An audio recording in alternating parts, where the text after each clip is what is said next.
Oh, good.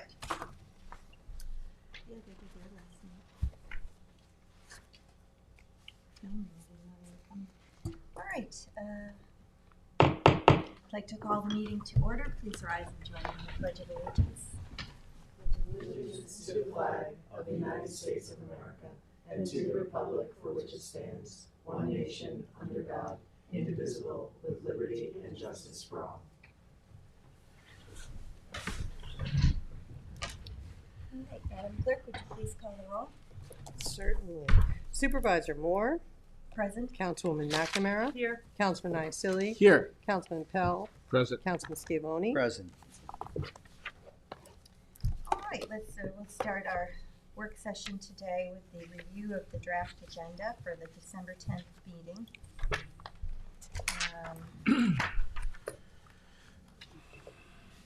It's going to be 5 public hearings. The first is for funding for water quality improvement project for the Suffolk County Water Authority Water Main Extensions project at Old Country Road in the hamlet of West Hampton. The second is a public hearing for the water quality improvement project requested by the Town of Southampton Highway Department for stormwater remediation for Long Neck Boulevard in Flanders. The third is a public hearing on the acquisition of 59 Montauk Highway in the hamlet of West Hampton and to amend the CPF management and stewardship plan to include the property. The fourth public hearing is for to accept a deed of dedication for open space in connection with the planned residential cluster plan known as Tuckahoe Orchard, Tuckahoe. And the fifth public hearing will be to consider enacting a town code article 32 as it relates to the amortization of non-conforming sand mines that meet certain criteria within the town of Southampton.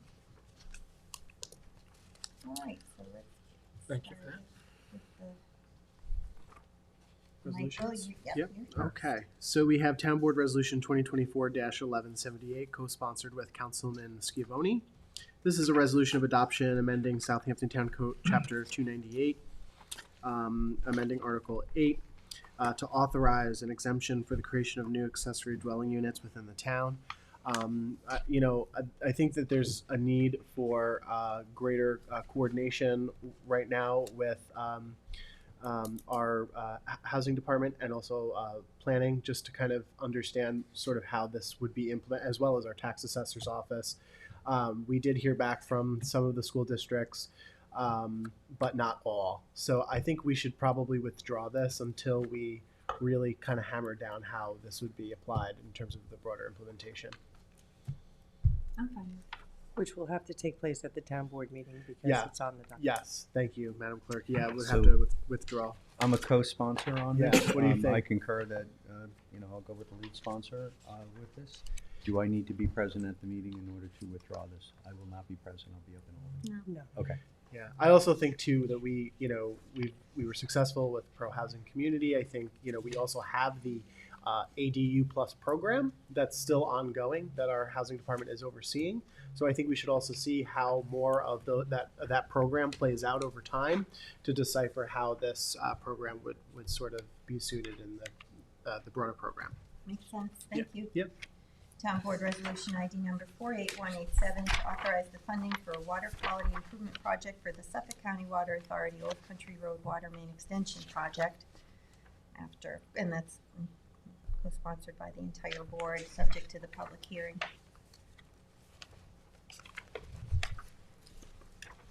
And then Town Board Resolution ID number 48293, co-sponsored by Councilmembers Schiavone and Pell, to authorize funding allocation for water quality improvement project requested by the Town of Southampton Highway Department for stormwater remediation for the Long Neck Boulevard in Flanders, which is long awaited by that community.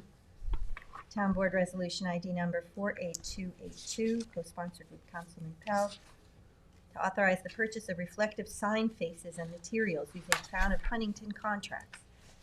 Town Board Resolution ID number 48290, co-sponsored by Councilman Pell, to authorize purchases from Northeast Sweepers and Rentals, Inc. for Ravo Fayette Group sweeper parts and service using Sorthwell contract. Town Board Resolution ID 48294, authorizing the purchase of Americans with Disabilities ADA curb and sidewalk requirement with DEAI Concrete Corp. Using Suffolk County contract. Town Board Resolution ID number 48260 to authorize purchases of audio-visual equipment and IT peripherals from B&H Photo and Electronics doing business as B&H using the Omnia contract.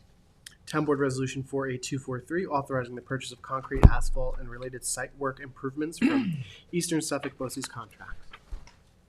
Town Board Resolution 48306, authorize supervisor to sign contract extended the street sign blanks, reflector sheets, and traffic marking tape and Geo Supply Inc., National Highway Production, Little Enterprise of Ohio, LLC.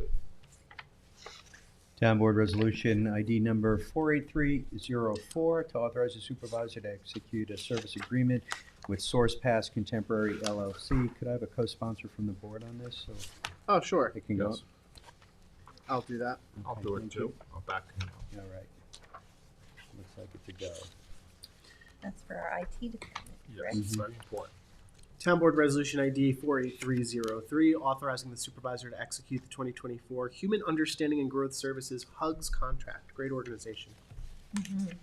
Town Board Resolution 48301, authorize supervisor to sign contract with Pavement Service Inc. of multiple project plan and pavement service to be provided to the Highway Department.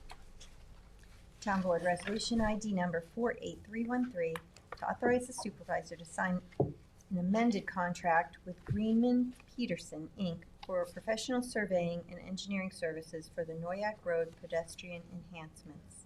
Cindy, could I co-sponsor? Sure. Same. I was going to say ditto. Same. This is I'll go necessary, sponsor. yeah, this is necessary to comply with the grant requirements.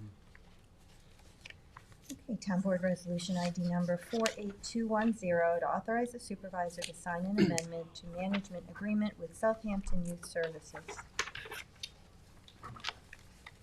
Town Board Resolution ID number 48215 to authorize the supervisor to sign a contract extension for banners and signs with Fisher Signs and Shirts LLC. Town Board Resolution 48320, authorizing the purchase of 2023 Ford F-150 4x4 Super Crew from Otis Ford. Town Board Resolution ID 48292, authorize the purchase of food products and related supplies from Omnia Partners with Premier Inc. with distribution through U.S. Foods. Town Board Resolution 48302, co-sponsored with Councilman Scavone, authorize supervisor to execute an interlocal agreement with the town of Islip to accept the town commingled containers obtained through its recycle programs.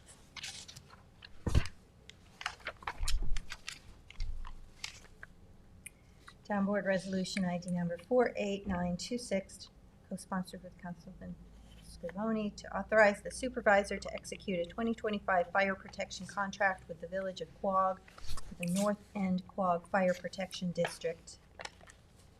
Town Board Resolution 48297, co-sponsored with Councilmember Uselli, to authorize the supervisor to execute a 2025 support agreement for MRI Software LLC for the Town of Southampton Housing Authority for the administration of the Southampton Town Housing Authority Section 8 Housing Choice Voucher Program. And that corresponds to the work session that we had, right? Mm-hmm. Town Board Resolution ID 48298, co-sponsored with Councilman Scavone, authorize the supervisor to execute an agreement with Long Island Telecommunications and Electronic Services, Inc. for portable radios at the Hampton Bays Water District. Town Board Resolution 48299, authorizing the supervisor to execute an agreement with Young Associates for surveys for 1253 and 1195 Noyak Path in Bridgehampton, co-sponsored with Councilwoman McNamara. I don't remember this one. What was that? I don't know. CPF. Yeah, it's CPF. They need the survey. Oh, I believe this is to potentially isolate an area for a communications tower. Oh, Mm-hmm. oh, right. Okay, thank you. it's also acknowledging Young Associates was the lowest bidder.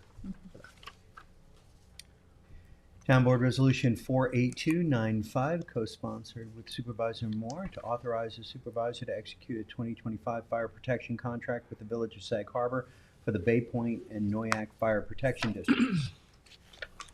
Town Board Resolution 48305, authorize supervisor to sign a contract extended to furnish and install asphalt with Corzini Asphalt Inc. and Rosemar Contract. Town Board Resolution ID number 48325, co-sponsored by Councilmember Scavone and Iacilli, to authorize the supervisor to sign the documentation necessary to accept a Department of Justice grant for the implementation of a body-worn camera program for the Town of Southampton Police Department. Madam Clerk, can you add me to that, please? This was an agreement that we had with the Southampton PBA in 2021 for body cameras. And I certainly want to appreciate our police officers for working with the town to get this in place. And it's great to have a grant to help us out to pay for it. Those body-worn cameras are so important. Yes. The Town Board Resolution ID number 48230, co-sponsored by Councilwoman McNamara, to award and authorize the supervisor to sign a contract with Ecotech Management, Inc. for electronic waste removal, recycling, and disposal program. And that's income generating. Town Board Resolution ID number 48323, to amend the 2024 budget for various departments. Town Board Resolution ID number 48321, to recall and rescind Town Board Resolution number 1397 of 2024 as it relates to scheduling a special election, and then we'll introduce a new resolution after the first of the year. Town Board Resolution 48128, co-sponsored with Councilman Iacilli. Consider former zone change from R22 MF44 to faculty housing authority development of 9 single-family homes of affordable ownership at 90 North Sea, Mecox, North Sea. Sunday, could I co-sponsor that as well? Sure. It's an excellent initiative. Yes. And Town Board Resolution 48129, to consider application entitled Quail Run for change in one non-conforming use to another at 929 and 933 Country Road, 39 Tuckahoe.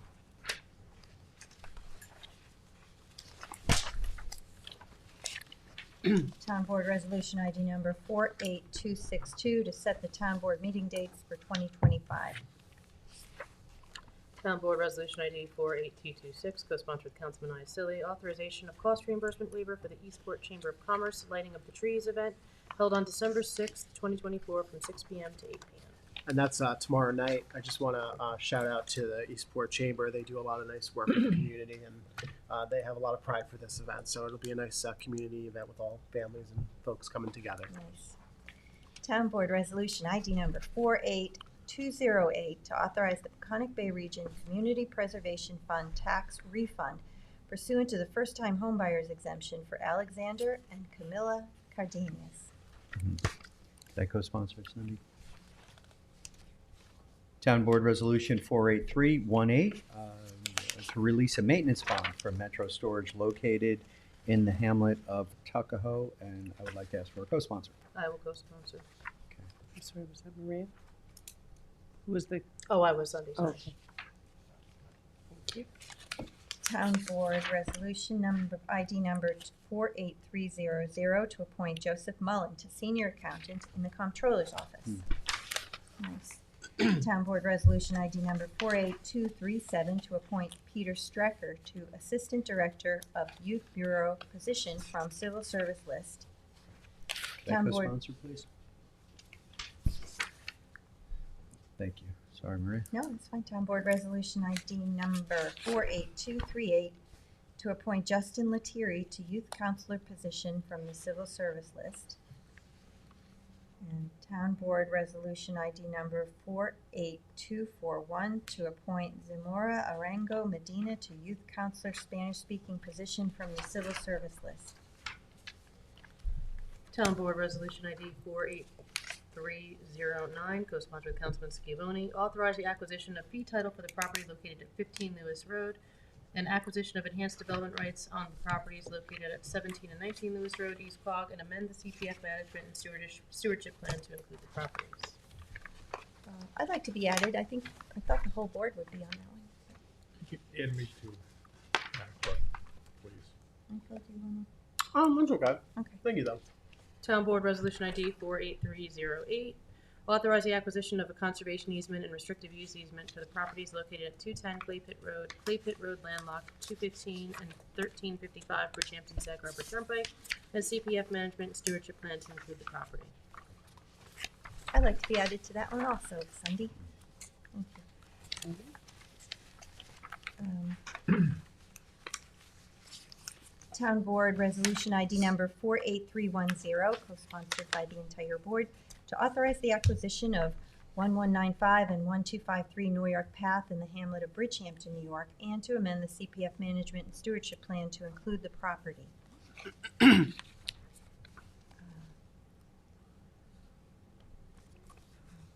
The Town Board Resolution ID number 48307, I would like to amend this because I think it was inadvertently omitted the public hearing date of November 26th, 24.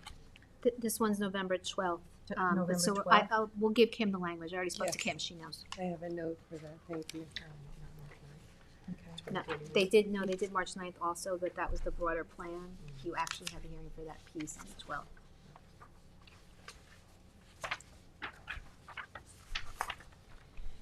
All right, Town Board Resolution ID number 48311, co-sponsored by the entire board, to authorize the acquisition of 59 Montauk Highway in the hamlet of West Hampton and to amend the CPF management and stewardship plan to include the property.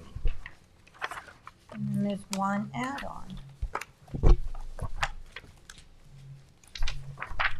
Town Board Resolution ID number 48312, to amend the 2024-2028 capital budget and add capital project SYS Center roof replacement. I'd like to be added on to that too, please. All right, good. I think that's it.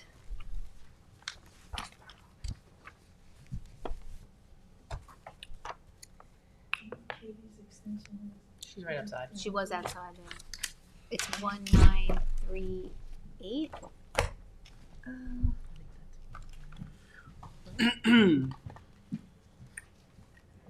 Not 1935. Did Kathleen write back about the? So I'm gonna tell good to keep this as a.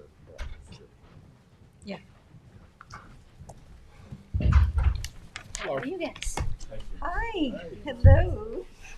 So now we have various proposed code changes by Kathleen Garvin, Assistant Town Attorney, and Sean McDermott, our Chief Building Inspector.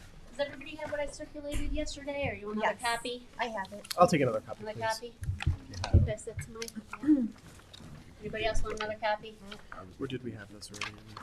It's just distributed yesterday. It took me a while to put everything were really loud. back together. Is this Oh, right? we have it. Yes. I have it. Thank you. Yes, I'm so okay. sorry. That's all right. There's 4 of them. There's 4 proposals. So I figured why don't we just go in order of the Yeah, pack you've been that I gave busy. you? You've been busy. Thank Well, you. when I first met you, Katie, I said, if there's any code changes that you think would be appropriate for the board to Yes. consider, bring them forward, and she took me seriously, because look Well, at this. and some of them have been kicking around for a long time. So let's go in order. Okay. Sean, you, I don't know if I think I was holding on to. So the first one that we wanted to consider is certificates for pre-existing non-conforming uses. Yep, this is a whole pile of them. So the first one is the certificates for pre-existing non-conforming uses. So right now, if you don't have a certificate of occupancy or certificate of compliance for a non-conforming use on your property, which some of them don't, right? Like some of them have been operating since 1957, since 1972. They don't have any COs. Typically, they don't run into any problems until they get a violation, right? And then the neighbors are like, oh, this has changed or this is abandoned. And they make some sort of complaint on it.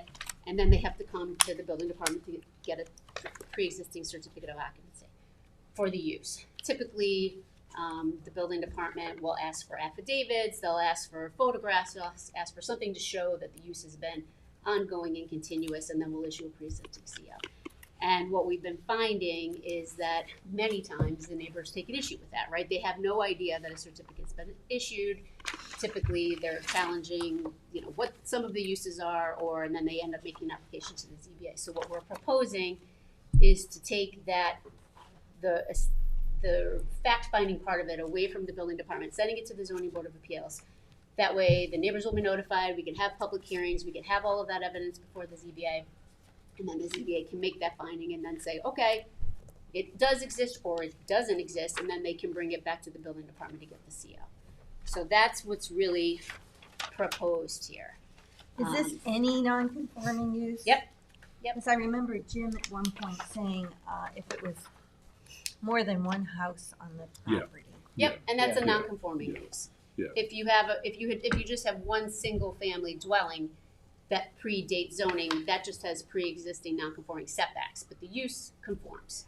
So if I have a single family dwelling that's been on the property since prior to 57, I can still go to the building department. Yep. But if I have more than one, or I have, you Two know, dwellings. yeah, or I something have, like you that. know, like a junkyard or a sand mine or a dump or something like that. I mean, again, I don't know how many are left, Or a mobile home park. or a mobile home park, any of those now. Okay. And like I said, it's just, you know, Makes sense. It's an extra layer. yeah, and there are mechanisms in the code for that to happen. They could go to the building department right now. Sean could say, you know, I'm not comfortable with issuing this. Send it to the ZBA. He has the authority to do that. He could just deny it and send it to the ZBA, but we just kind of figured if we put it in the code, it's going to be cleaner, and then everybody knows. Yeah. So Yeah. that's what I did there. If you look at the code amendment, I made two changes. The first change, if you look at 330-17, that section, I just cleaned that up. I don't know if all of you were on the board, but when Jay was the supervisor, the zoning board of appeals had the authority to change from one non-conforming use to another. And the town board at the time was like, that's something that the town board should be doing. So we took that authority, we put it with the town board, but this little section here still refers to 167B, that was the ZBA, and it really should be 185.1, which is the town board. So that's just kind of like a little, 'Cause Housekeeping. B no longer exists. correct. Well, B exists, but not that one, not the It's- change from non-conforming to okay. non-conforming. Then I've moved, like I said, then B now I've added to confirm the legal existence of a pre-existing non-conforming use. And then I did some housekeeping. Since you're bringing this forward, can you talk about why we allow a 50% expansion? Because it seems to me that if it's a non-conforming use, why would we allow them to increase the non-conformity? I didn't understand that, why it was in the code in the first place. It's just permitted. I mean, you guys could change it. If you thought that was a bad idea, you could eliminate that altogether. You could say, I don't want any more expansions of any non-conforming uses. I believe, I worked on that a long time ago, but it didn't go anywhere. You know, I drafted it, and I think people who have the non-conforming uses kind of pushed back because they wanted it. And to be fair, sometimes we do find that it's the limitation, particularly with the single-family dwellings, is better than the alternative, which would be a huge house. I mean, you have the added density, which on the one hand, the town board, the town doesn't love. But on the other hand, you could eliminate two very small houses and have a huge house. And we've seen with the ZBA, because you have to come to the ZBA to expand that use, and we've seen sometimes the neighbors are like, I'd rather have the two dilapidated cottages than A larger. But yes, you could totally eliminate that. But I could draft it and you could have a public hearing and see what people think. I mean, because That's- we have you still can allow for changing one non-conforming use to another. That's still there if Yep. it's like a less noxious, offensive Yep. use, right? But it's still non-conforming. The 50% increase is not an as of right. That would have to be changed by this board. Well, right now, I wouldn't say it's as of right, but right now, when people come to the zoning board of appeals and they make that showing, they They're grant it, entitled. yeah. Because again, it's typically two single-family dwellings that are expanding. That's really typically what it is. You don't usually see the non-conforming businesses expanding because there's not that many non-conforming uses that are in buildings, right? Like that used to be the nightclubs or possibly a restaurant in a residential zone, right? Well, we have one now that actually, it's not gonna go too far, but it has a residential house in front, and then had it was apartments over the top with a car, a service station underneath. But that building collapsed, it was in disrepair. But, it was also abandoned, the use was abandoned. So, but that was a split use. And there's a bunch of them in Flanders that have that split use. Like that we- a commercial use plus a Commercial residential. plus a residential on top of it. It's not a split zone, it's a split Not use. split, Yeah, split it's just split use. use. Which makes it a non-conforming use. Yeah, like the owners lived in the back, like Yeah. the penny store. Right. But with this, they Water. could, Expand up to the 50%. size of the Yep. non-conforming use. Yes. Well, we have one before us now, where they may have to go to the ZBA, where they have two dwellings on one property. And they've got several variances to do some additions on the main house. Now they wanna finish the basement. But that finishing the basement, they've already pushed their 50% as established through the two variances that they got. So they just wanna, put a gym down there and everything like that. We said, you can't, you're past your expansion. And that's, so, but this is what we run into.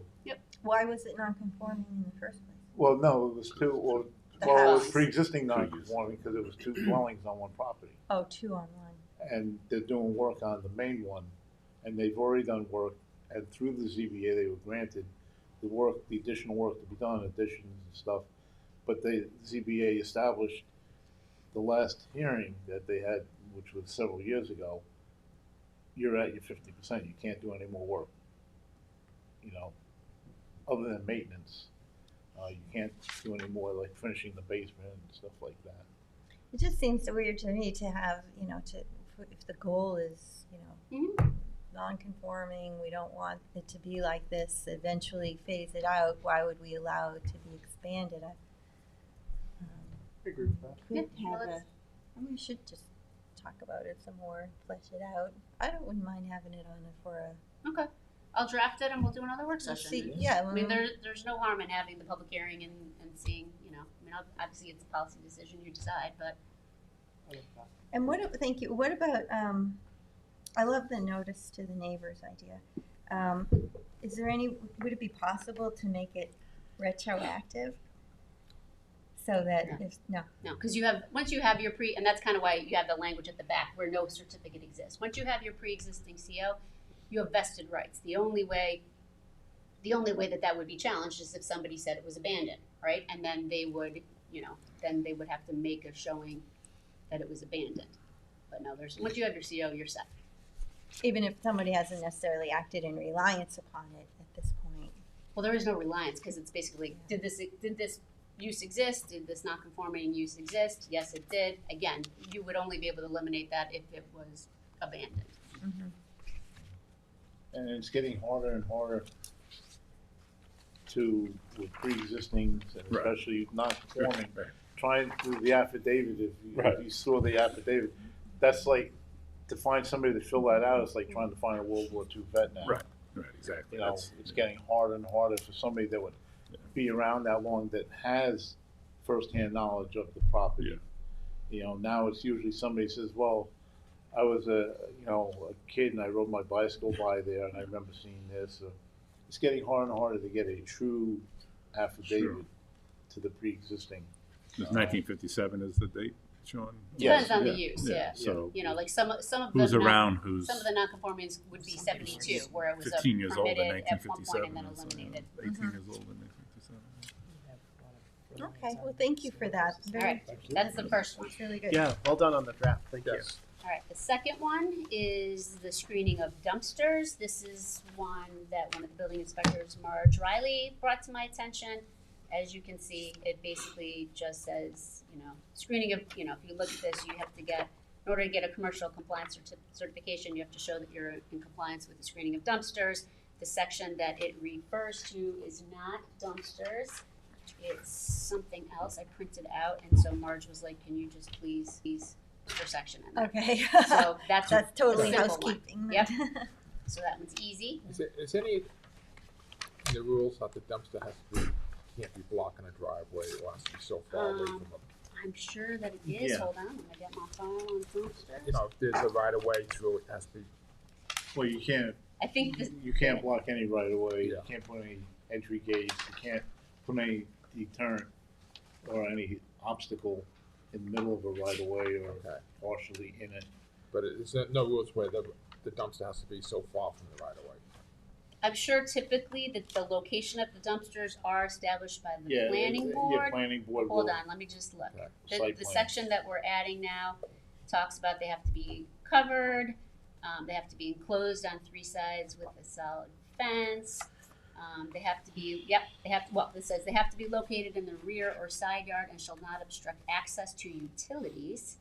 Or to the neighbors. And then it says, again, enclosure. So I'm assuming the location of these, the planning board has already established. Like, we've seen them with the ZBA. I mean, nobody's ever asked for a variance for the location of them, but we've seen them on site plans and surveys. So, yes. Because it came up the other day, somebody asked me, I wasn't quite sure.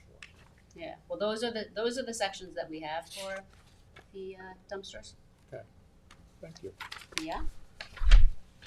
Okay, the third one is height and pyramid regulations. I'm gonna hand this off to Sean. This is housekeeping, but I find this a little more complicated to describe, so I'm gonna let Sean describe it for you. alright, so, we just, this is a bone of contention. We have people that don't understand pyramid, how we establish height, so we try to explain to them average natural grade, because generally, and part of this is, they go and they look in the diagram in the, well, used to be in a handbook that we hand out, that they tell people, don't hand them out anymore, because those diagrams are wrong. They show pyramid, which you have in front of you, on an angle, it's totally wrong. It's not how pyramid is measured, like that. And I mean, this has been, I've been here 18 years and I've been saying, why is it still in here? And it's never been removed. So that's part of this, is to remove those from, you know, from the code book. They're not accurate. Talking about We don't need to. the illustrations. The illustrations, yep. This And then is we're not just accurate. trying to clean Correct. up the, in the language of 33084 D1. We're just adding, just cleaning up the verbiage. The average natural grade shall be determined by indicating spot elevations prior to any site disturbance. Because we run into people trying to make the grade to what they want so they can fall within the pyramid.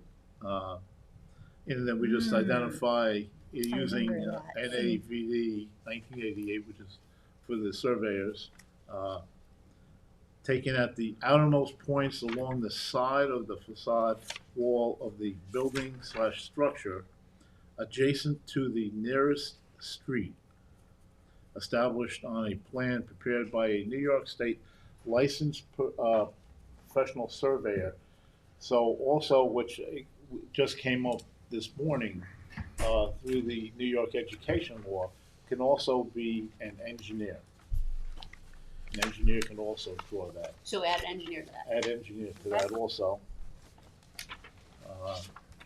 And an average shall be calculated using the spot elevations as stated. The pyramid line shall be an average, shall be calculated using the spot elevations as stated. The pyramid line shall be drawn from all property lines, north, south, east, and west, using the average grade plane as stated. So it's just, we take it from the principal dwelling, not anything hanging off it. Each corner of the front wall of the principal dwelling, take the average grades, take the elevation at that one corner and then the other corner, and get the average. Once you establish that average, that plane goes right through the property. And that's where your pyramid is taken from. Like Two that. corners. What if it's a corner property and it has 2 front yards? Do they get to choose? You know, you take, you know, so you can look at the property and see how it is. Usually it's pretty much the same on either side, but But it's also pyramid on every side, on north, every south, west, side. and east. So, the property is like if you have a corner lot, unless the property jumps down like that, because then you're not going to take it from the.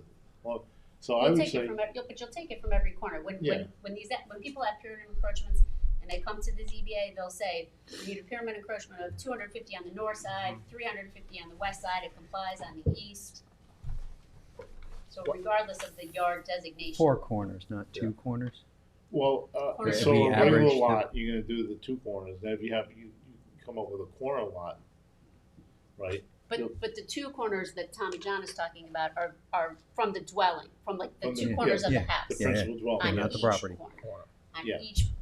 each part of the frontage. Yes. And then you take the average, and then that plane is established on the. The average for the north, the average for the south, the average for the east. Because it might be on a hill. Correct, each part of the house, right? Like if you have the house, it would be the 2 corners from each side, right, Sean? What happens if it's in a like FEMA area, flood zone? Well, you have your elevations anyway. Yeah, so you take No. it from there. Yeah, you have your elevations anyway. You have to elevate your house. Let's take the base flood. But they still need the variance, I think. Yeah. If there's an Yeah. Yeah, Still, there's encroachment. Yes. So, if you're in a flood zone, you take it from the base Base flood. flood. Base flood. And that gives you a little extra wiggle Yeah. room. Yeah, and then because your building height has changed also. Yeah. Because they had a couple of feet or. Yeah. so And then it's- if you have gable roofs, you get an additional 3 feet. This is good to do because I remember watching one of the ZBA meetings and this was a point of contention Yes, as to whether there was already disturbance and fill brought in. yes.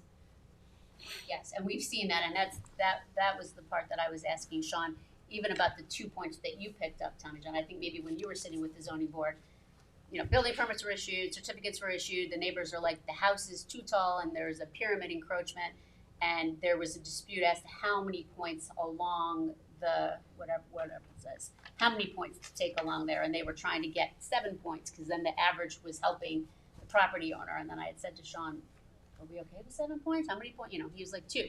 2 from the corners of the building as it relates to the corner of the property. So yes, that's one of the things that people worry about, bringing in fill or digging holes, right, and trying to get your elevations from there. Mhm. So this is really just clarifying what the interpretation has been all Right. along, but doesn't really say. And when you have surveyors or engineers from other towns, they get annoyed because they've calculated their pyramid based on the diagrams, and then we have to tell them that diagrams aren't applicable. So I'm gonna have Tara figure out a way to cross them off. These would be taken out. Okay. Yes, those will be taken out, and then the clarifying language will help explain Okay. the points. And if there was no house there already, I mean, You'd still be getting a snapshot, right, of Yeah. the natural grade as it was Yeah, identified. they're gonna be placing the house on the property, so that we're gonna establish, the average grade from where they're placing the house. And you're gonna be looking at, the topos on the property, and, and establishing it off of that. and we have the topographic information before they even purchased it, theoretically, if they Yeah, we purchased have, it recently. we have topos on the property and everything like that. yeah, because they could just bring fill in before they come in.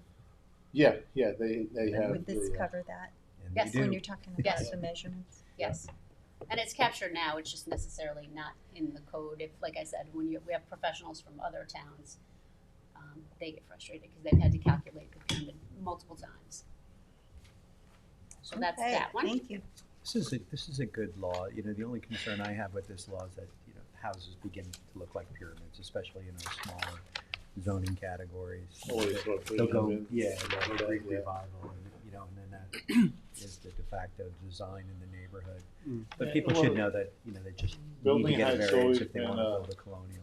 a bone, and and it depends on neighbors. A lot of people come into my office. It's where they're located. If they're over here, the house looks fine to me. But they're back over here, they're looking at the other side, you know, so if the property goes like that, you're good. If your property goes like that, you're Right, challenged. right. And you see that in our R20, and R50. Yes, yep. Yes. Yeah. Okay, and then the last one is the distance from street setbacks. And this one came right out of a zoning board of appeals decision. I'm gonna try to explain this, I'm gonna let Sean jump in. Is this if for he can. ADUs? This is what? For ADUs? No, this is Street. this is an oddball setback one, right? So the town code, if you look at the chart that I have there, the town codes, you know, we have our setbacks set forth in 33011 for all of your houses, your principal buildings and structures. For your accessory buildings and structures, the setbacks are basically set forth as the distance from the side and the rear lot lines, which is self-explanatory. And then right now, the town code says the distance from street. And the reason that this became problematic is because, and jump in if I'm saying this wrong. The reason this became problematic is because for a waterfront lot, the water is your front lot line. So for your normal lots, the distance from street is the same thing as your front yard because the street is your front yard. But for the waterfront, they're flipped, right?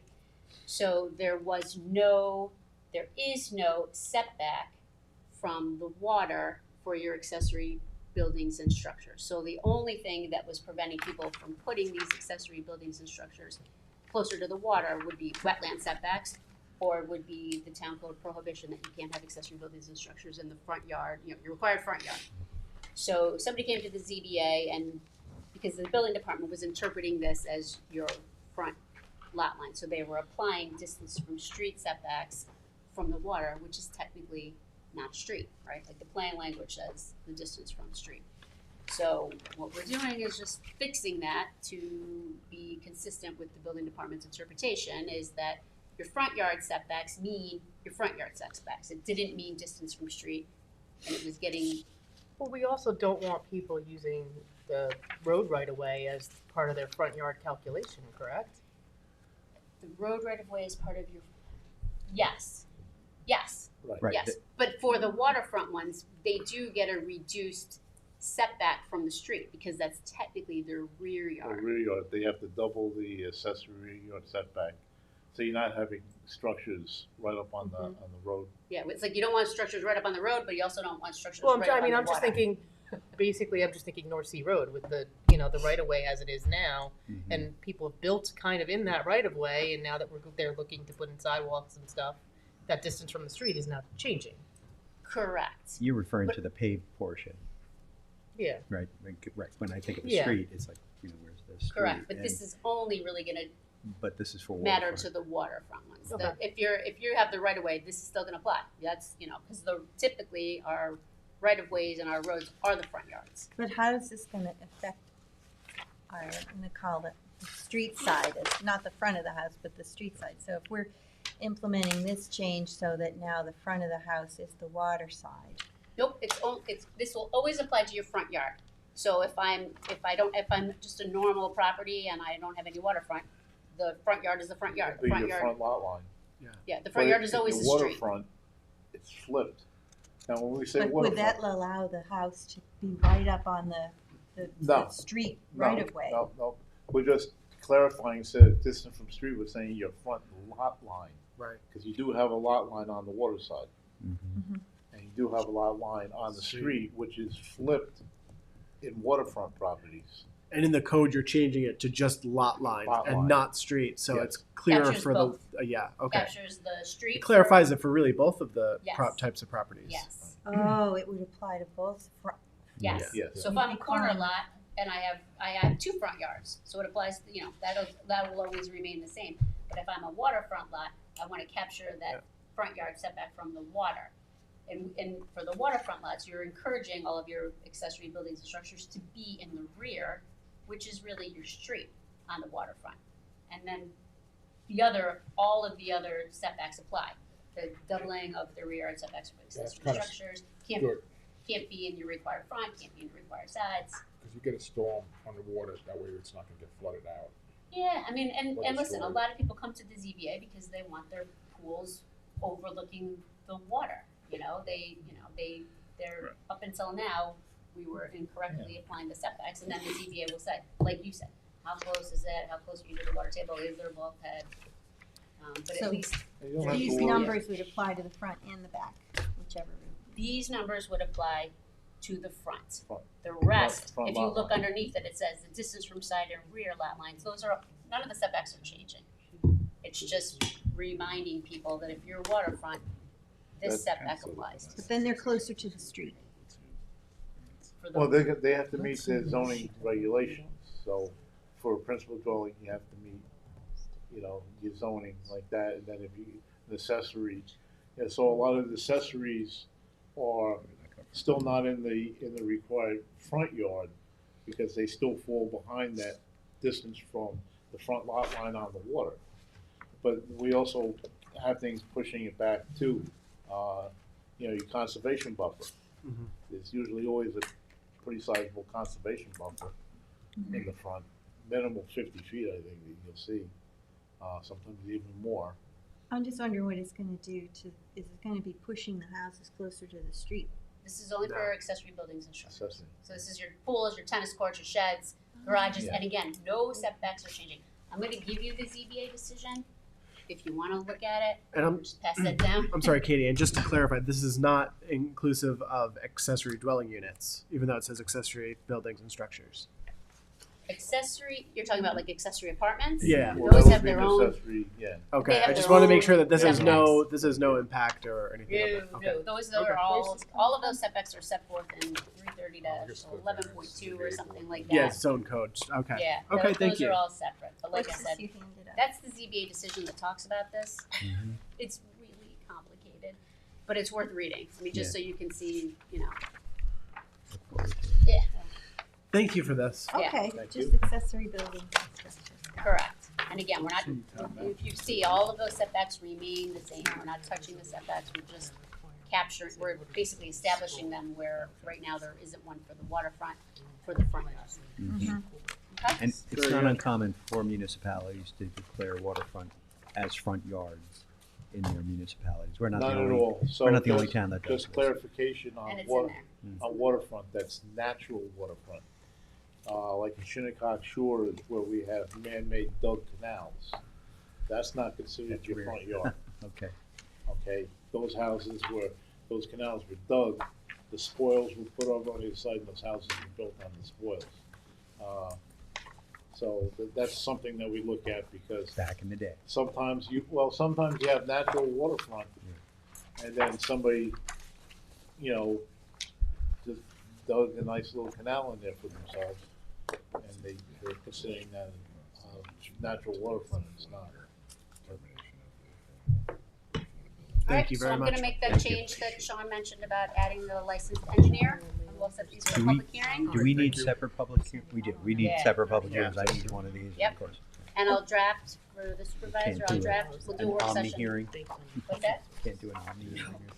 I'll draft I'll put a draft together for the elimination of the expansion of the non-conforming use and, yeah, see what it says. All right, But I mean, it just came up, so everybody didn't have a chance to really think about it. It meant something. yeah, but I'll do a work No, but session we know on it, about because it, there yeah. will be public interest on it. Yeah, yeah. There absolutely will. All right. Thank you for this work. Thank you. Thanks, Thank you. Sean and JD. And Sean. Yes. Trying to make this job a little I know, I easier. dragged Sean up here, I was like, yeah, come on. Thanks, you too. Happy holidays. That's what I was And he goes, just the gonna hope say. is, to. All Katie. right, so next we have a Who's proposed, the lead? The supervisor. I don't want any more It'll paper. be on What for is public it? hearing No, in no. January. Okay. I'll ask you later. Thank you. so next is a John. proposed code amendment to chapter 264 on public assembly licensing. Sean Cambridge, our Better off assistant handing town to me. attorney, and Ryan Better than Murphy, that. code compliance and emergency management administrator. It's code day. Thank you for joining us. It is. Thanks for having us. Okay, let's see. This is the one that I tried to walk on as a public hearing notice. Yes, this is a pretty benign code change. This was last updated in 1993. This is the process for public assembly permits, which are licenses for commercial buildings with occupancy of 50 people or more. Our fire marshal's office has historically managed this permitting program, everything from intake to granting a permit to inspections. Our code, however, says our building inspector does all these functions. So we're not following our own local law. It could be a point of exposure for the town where, say, we revoke a public assembly permit and have not followed our own process. The crux of this is we've updated definitions to reflect the current titles of town employees, and we've updated this procedure to follow what we've actually been doing for about 15 years. Other than that, we just updated the suspension and revocation procedure. These things were happening, but we needed to clarify the process to be upheld. And how did you update them? That is our last section here, 264-9. We've added an emergency provision where the fire marshal can suspend a public assembly permit for a 48-hour period. That's essential because these are your boots on the ground. These are the people who are actually seeing conditions. We've had instances where nightclubs are using fireworks indoors, things like that. That's where we want a full shutdown for the whole weekend. It's usually a Friday or Saturday evening. We want that establishment closed and a public hearing scheduled to talk about revocation. And the written copy of a notice of violation, what does that document look like? That's what we use for code enforcement. Those are So the it's something that they NOVs fill out that you see. on site, they're looking at. Yep, in triplicate, it's a standard, notice of violation, would cite the code, they would specify what they had done, and give an order for correction. So it's kind of a combination notice of violation, order to remedy, all in one shot. So why would a public assembly permit be issued for, let's say, the example that you cited? There's a club, and then there's events going on there. What would be the impetus to getting a public assembly permit? So every business doing business in Yep. the town of Southampton Yep. that's going to be occupied again by 50 people or more is required to have a public assembly That's a permit. state law. Right. So it's not just isolated to the town of Southampton. Yeah. Under the New York State Uniform Fire and Building Code, anything with an occupancy of 50 or more requires a public assembly permit. Right. Okay. So that's typically, obviously restaurants, catering halls, any mass gathering, location that you have anywhere in the state of New York that has 50 or more people Even has to on a have private that. house, private home. Single family dwellings are different, and you typically don't have like a 50 person occupancy assigned on a single family home. It's governed by a different section of the Like code they too. would have It's- a tent in the backyard and have a wedding. That's a There's special different event. permits. Yeah, that would be a special event permit. That's a temporary thing, but it follows a very similar procedure. If you're going to have a special gathering like that, and you're going to have a tented or a membrane structure, as it would be phrased, it still is going to get assigned an occupancy load, very similar to the way we would do a public assembly permit occupancy, establishing how many people can be in there based on the layout, seating or standing, those types of things. So can you just clarify for the public and also for us the difference between public assembly and public occupancy? Because People get confused. are they being used interchangeably here, or like what is the relationship? So this is for a commercial building. Okay. For a business that's operating. I had mentioned town of Southampton because, yes, as Ryan said, this is a state law. You have the ability to designate who's going to manage a permitting program on the town level. Which is the fire marshal. The other figure that you're referencing, if you will, is the occupancy of a building. Right. That's how many people can safely occupy. Right. Any Only building. 200 people in this room or Right. something. That's not totally related to this. Okay. Public assembly permit does a couple different things. It schedules a fire marshal inspection. As part of the application, they're going to have to give a floor plan for first responders to respond. It's also substantial at the state level. So a public assembly permit triggers an automatic SLA review of somebody's liquor license, if they're a restaurant, club, that kind of thing.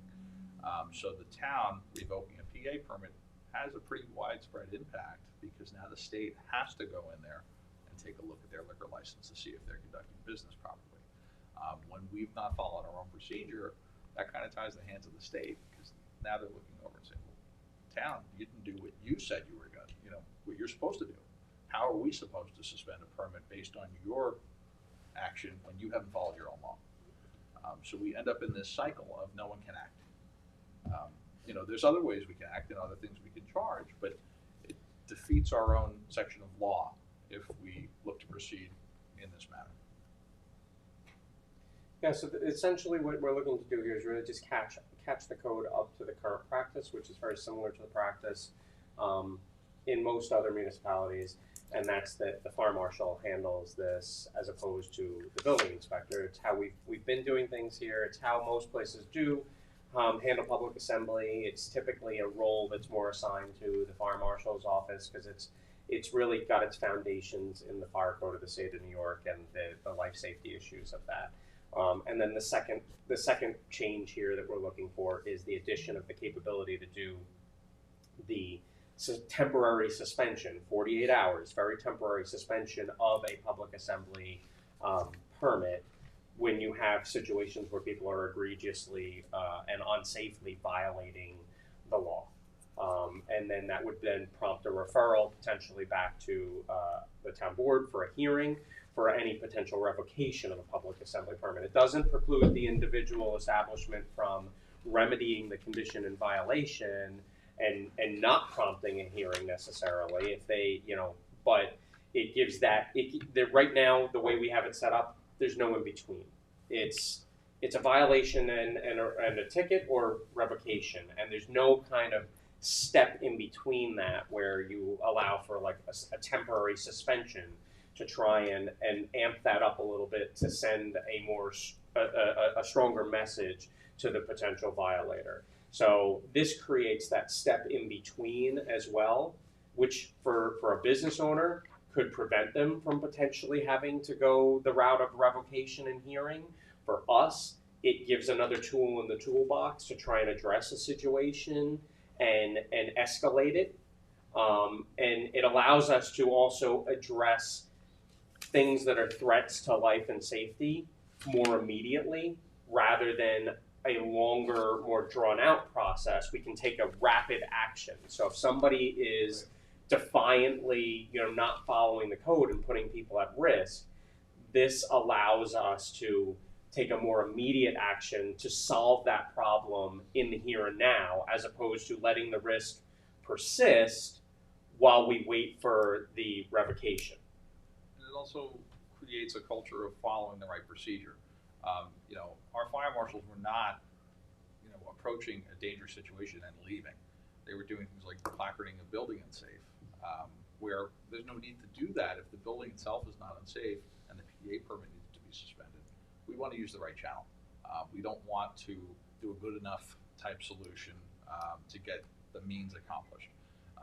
Also, in a practical sense, just to touch on it, your building inspectors are not on staff when these things are happening. Your fire marshals are. These are usually at night, these are weekends, these are times that you're not going to have a building inspector responding.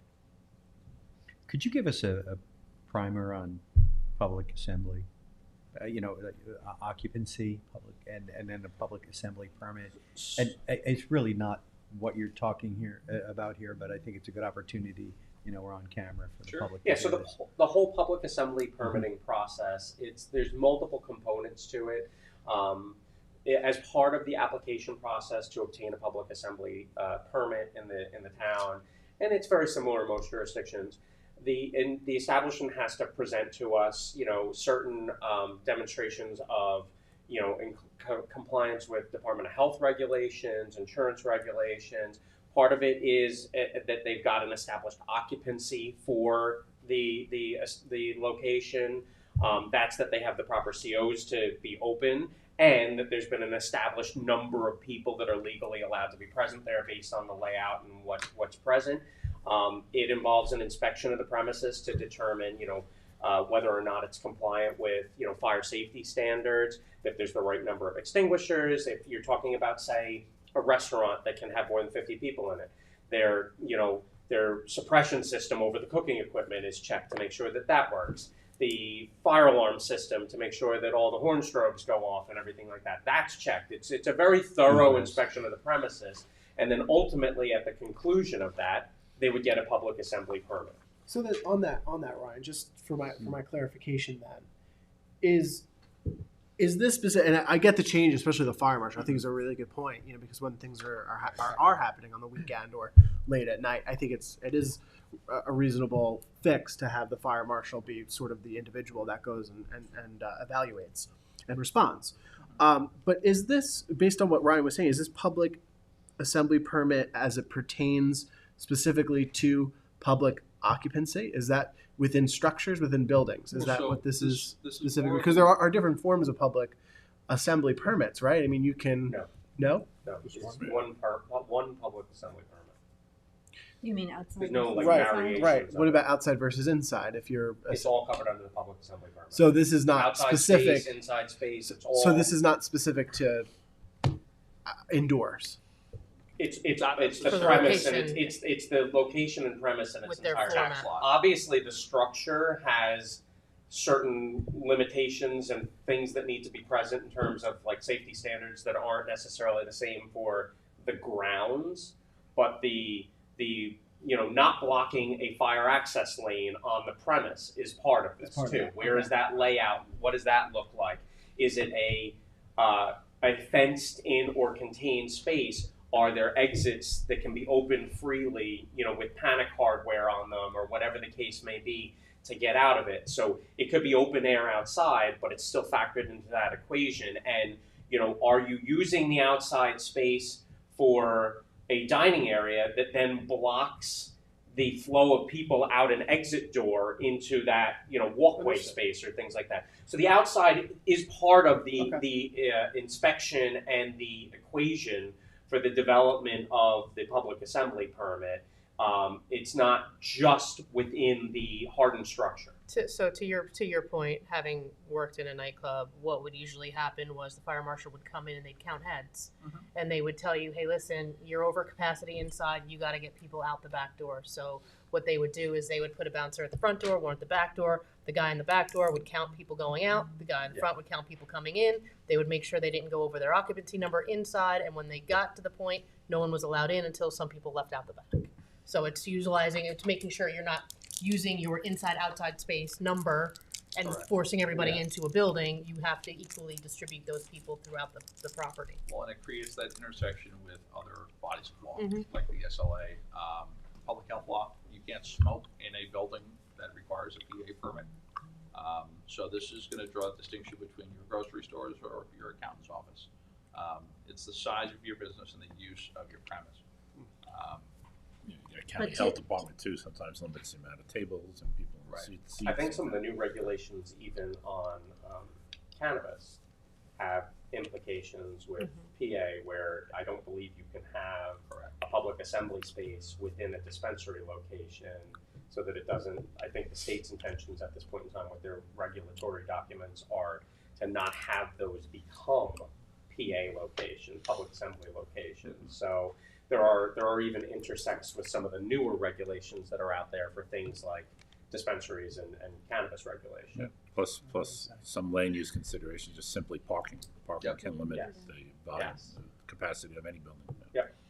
So the example that Cindy just gave about having people leave to comply with the numbers, should we put something in here because just to allow for that to occur? Because right now it looks like it's completely discretionary.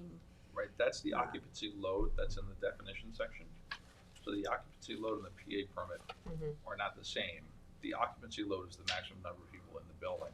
But I mean, you're saying, you wouldn't want the fire marshal to go in and just shut the whole thing down if there's something that could be done, like letting 50 people out. That's still no good. If they're serving outside and things like that, we don't want them doubling their occupancy, if that makes sense.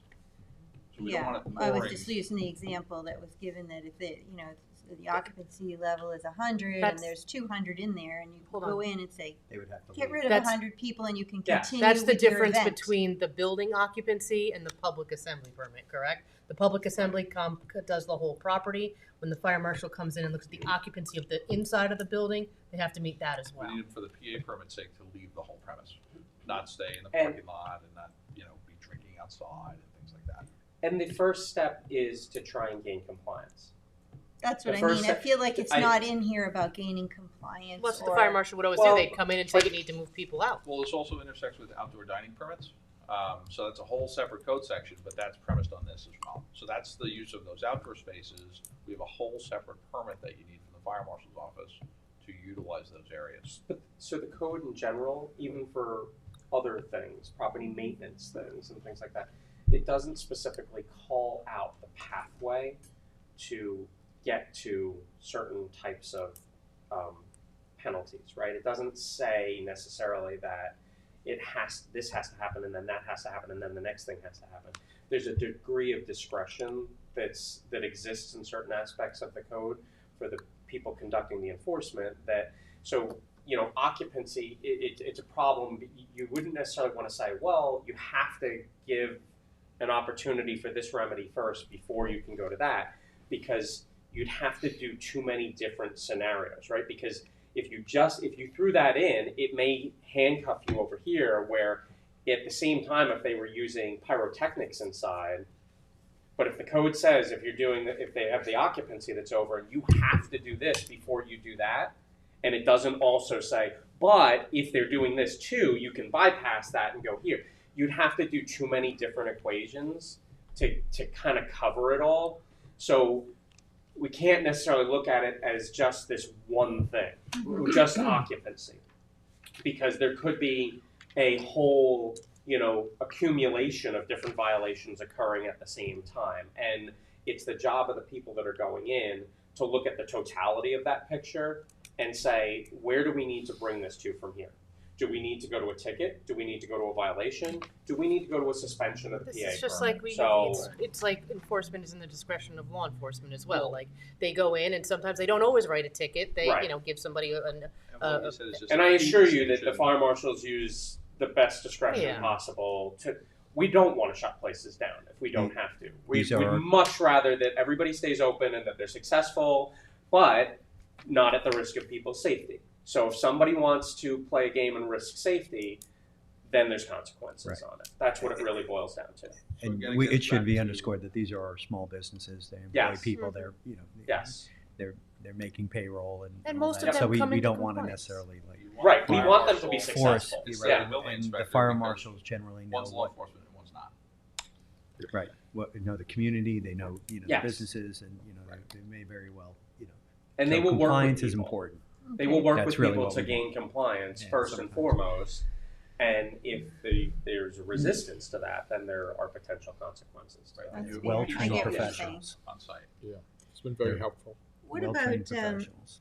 I'm not clear on this 264-7 on the remedies, why there's two separate appellate authorities. One is for the Public Safety Commission and one is for the ZBA. Is there, That's based on determination. Because determinations of the building inspector are available to ZBA. Determinations of the fire but marshal. we're taking out the building inspector on both, right? Not entirely. So they still issue the C of O for the building, any building permits for the building. So there are instances where And they might make a 264 determination on unsafe structure, for too. example, we have the building inspector able to make a determination the use is inconsistent with the permitted C of O. Where are in you section looking? B, 265. 264.5B. So that's only a judgment call a building inspector can make. I feel like we took out all the references to the building inspector. Except in this. There's a couple still that remain in because there are crossover opportunities. because it says public safety official. Because your fire marshal's not gonna interpret your C of O, your building inspector is. That's the office issuing them. So we need to leave that discretion alone. And you may have a situation where, like, you have a car into a building or some sort of an unsafe structure type concern where a building inspector gets called in and they make a determination on something as to whether it can operate. And if there's a challenge to the building inspector's determination, that has to go to ZBA. Yeah, it's actually good because it invites them in. Yeah. So they're not completely stricken from the code. There are a couple of still, presence in here. The parts where it's switched over from building inspector to fire marshal are more really specifically dealing with the issuance of the public assembly permit itself. So does the building inspector fall within the definition of a public safety official? Yes, they're also specifically listed in these sections where it's applicable.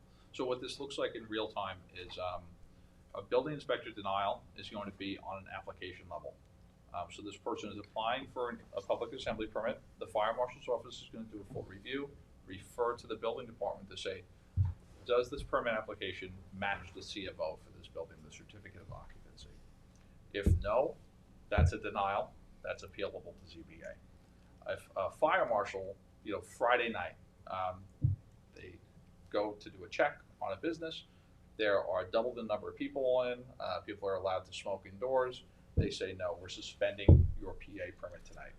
That's appealable to our Public Safety Commission. I think it's also important to just note that for our building department and for most building departments, all of our building inspectors are certified New York State code enforcement officials. So keeping them in the mix a little bit also expands our net a little in terms of the eligible individuals that could enforce aspects of this code if need be.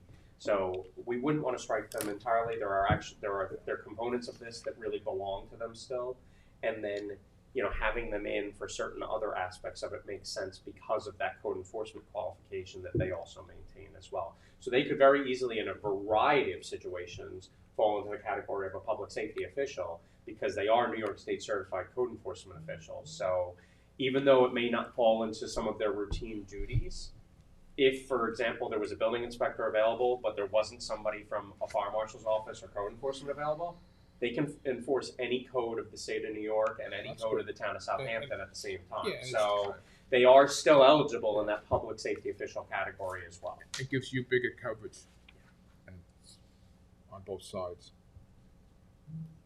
I think I like it. It's very good that you came here and said all this. And we've Public. defined it on the first page as an employee of the town of Southampton working with or in conjunction with Emergency Management Division, Code Enforcement Division, or other administrative position or civil service title designated by the town board. So that is a pretty broad stroke.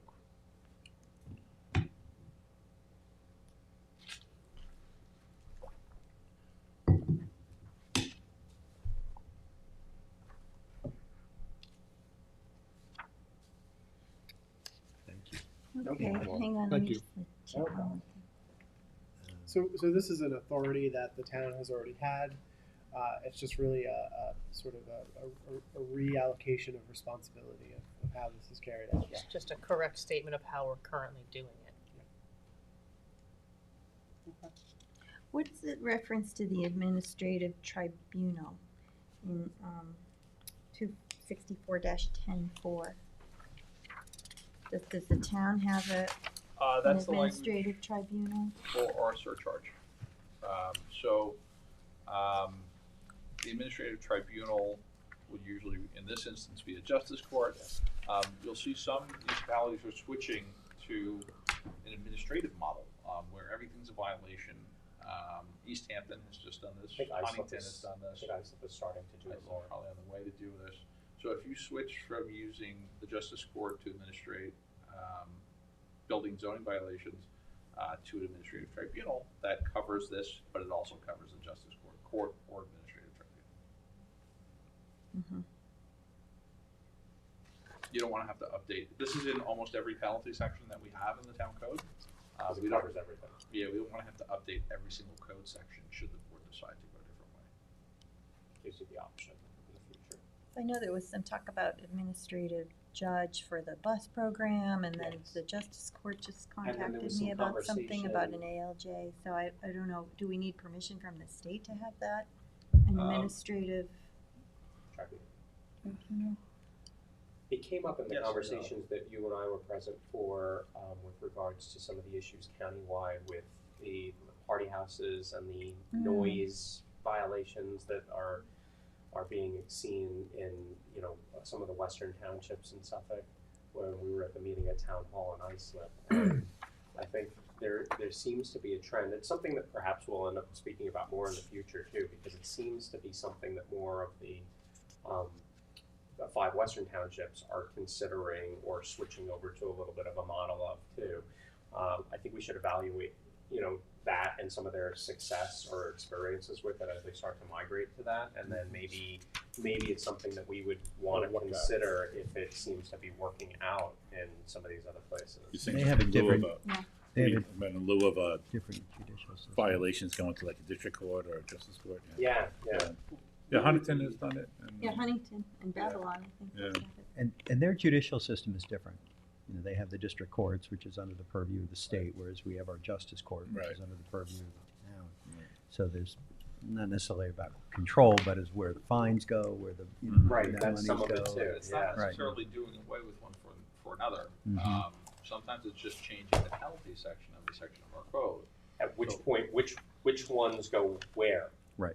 Yeah, and so as maybe not to inundate, a justice court with charges up to a certain point and have those go here, Mhm. and then once it hits a different threshold, it may go there Well, too. You know? Totally just leave everything alone in justice court is a different possibility. You can simply change the fine structure. So our court has both civil and criminal jurisdiction. For example, they do landlord-tenant trials on Thursday and Friday morning, and then they're doing criminal calendars Monday and Tuesday. So if the board's inclined, you can take the unclassified misdemeanor designation away from things, make them civil violations. And what that does is it lowers your burden of proof to preponderance of evidence rather than beyond a reasonable doubt. I think this is a whole nother work. That's a whole different conversation. But It's going to interestingly tie in Yeah. potentially to the next conversation. Yeah. It's a good segue to the short-term rental monitoring conversation. That's why it's important to have this in the work So session. if maybe Sean can stay for a second, it may come up as just a topic of conversation. And again, I don't think we're going to come to a conclusion on the short-term rental monitoring conversation, which is the next topic on the agenda, but I think we can toss a couple of things out for consideration, and that's really what this is, Okay. now for that topic. Well, with respect to this, though, yes. I think, thank you for coming in and don't think that we didn't support what you were proposing. It's just we had questions that we wanted to clarify, so we appreciate the time you took to explain. Thank you. The The public different gets to see provisions. what we're doing. All right, so I the just want, next. I just want to make a point of thanking you, Sean, for bringing this forward, and make it clear that you did this in a very transparent manner. I mean, you were called out at a public hearing and scolded for having done this before, and I also want to clarify that a work session is not a requirement to bring something forward. We're all entitled to write pieces of legislation and bring them forward as we see fit. Yes, public hearings are, work sessions are great. Sometimes it's something that one of us might see as a very cut and dry issue that came to all of us with an explanation that I felt was clear and nobody responded to. Therefore, I picked it up and brought it forward. So I just want to make that clarification that Sean did absolutely nothing wrong by bringing this forward at my request. And So I didn't realize that you were being, I would not have thought that you were doing anything inappropriate. I mean, I and if appreciate somebody that. said something in that regard, that was not right. You were just doing what you were asked. That's of all right. course. That's, whenever I draft, I try to circulate to the whole board, and that's the procedure we've been trying to follow. And you did. And I think just the last meeting, I think just the members wanted to just have some extra time with this. That's all. So, have a chance to see it. it was Yeah. circulated on November 18th to everybody In an email, with an but there were, explanation. but there were some particulars as we expounded in this work Yeah. session meeting that we were able to kind of pin down a little bit more specifically. It was a notice of public hearing. It It's wasn't. not an emergency. Well, we can and squabble about it. So it would have been explained at the public hearing, but The reason I like work sessions are because then we can get the law in the shape that we want it before it goes to public hearing. Like there were some tweaks to the ones that Katie brought to us. So, then you're presenting the public with something that everybody's comfortable with and hearing then their input. So unless it's so completely straightforward and no one has any questions, I mean. there And are this was some complex with sort- respect to occupancy and assembly, and I personally, I wanted some clarification. I know they, that. Sean asked if anybody wanted a work session, and nobody requested a work session. That's why I brought it forward. Going as a walk-on, had- though, These- is aggressive. We had There some was questions, there's so. been 10 notice of public hearings as walk-ons. 2 of them were denied, and both of those were mine. Well, There was no I reason to enjoyed do this. this as a walk-on. Yes, I think It's it was not very an good. emergency situation We to can be s- dealt with. We can sit here and We- squabble about it for another 20 minutes, or we can go talk about the next subject. Just pointing There's out that no it's not rush. an unheard thing. No It's rush. not, wasn't personal and It there's wasn't no a rush. resolution. wasn't personal, and there's no rush to get it done. It wasn't an emergency situation, and It's always just a procedure better that to we've take been time doing with it. incorrectly, and You said yourself, the supervisor likes to have, work sessions on code changes. Only I on think mine. It's always beneficial. And, it was an oversight that nobody responded. Yeah, okay, yeah, let's have a work session on it. Sometimes we get such a large amount of emails, we just don't get to review everything in detail until it comes to a head. So anyway, thank you. And so why don't we move on to the next section on short-term rental monitoring. Yes, so I wanted to just take a moment. We've actually been trying to throw this onto the agenda for a while now. It's been a little while, but you guys have had a lot on the agendas, so it's kind of been pushed back a little bit. And I know at least one of them along the way. I'm looking at Janice because she's been struggling to schedule this with me.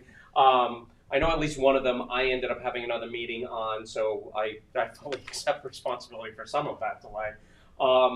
But for our consideration, and we're a little beyond, obviously the budget cycle for, developing for 2025, but I think this is something that we can think about and talk about. It's something that the board had looked at, previously, and had some conversations about, and it just never kind of really grew legs and went anywhere.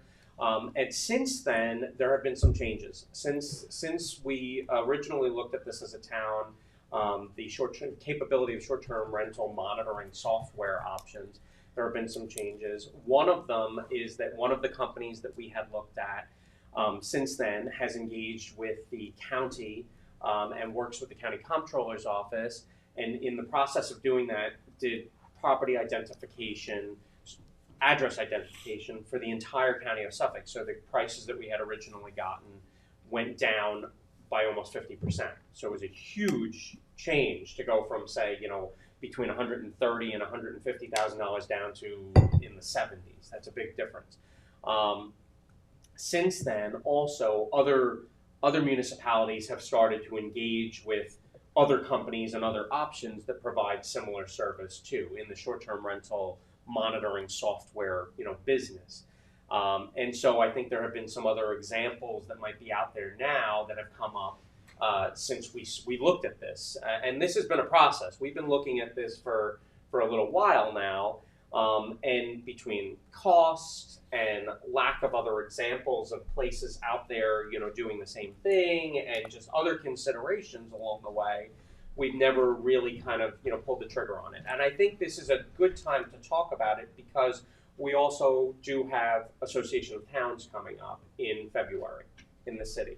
And there are a lot of vendors that are present at Association of Towns that some of them we have talked to, and I feel very badly that we've kind of like strung them along in the past, and it's not been on purpose to not go with them. We've genuinely had interest in this, but we just never got there with it. So what short-term rental monitoring software really involves is there are companies that offer the capability to kind of scour the internet on different sites, whether it's Airbnb, VRBO, Out East, Home Away, whatever. Some of them do it on 60 or 70 different platforms that they scour, and they look for properties that are either A, renting without a permit altogether, or B, renting in violation of our minimum stay code, right? Our minimum stay code in the town of Southampton is a 14-day minimum stay. So they have the capability to see if there are rentals that are occurring for 1 night, 2 nights, whatever the case might be, 1 week instead of 2 weeks, and they identify these properties for the municipalities that engage with them. This is really useful because it's a constantly moving target. It's a bit of a whack-a-mole game in terms of trying to keep up with where these things are showing up, when they're showing up. Sometimes people put a property up for listing, and then as soon as they get an engagement, they pull it down, and they don't put it back up again until after that engagement has happened. So if you're not consistently watching every moment of every day, it's really hard for the human element to monitor this, in a super effective way. And they don't even list addresses, right? On Right, some that's of the those other sites? part of it too, is the lack of addresses on a lot of properties, and then having to kind of cross-reference that with our own GIS system or Google Earth or whatever to try and say this picture matches this property.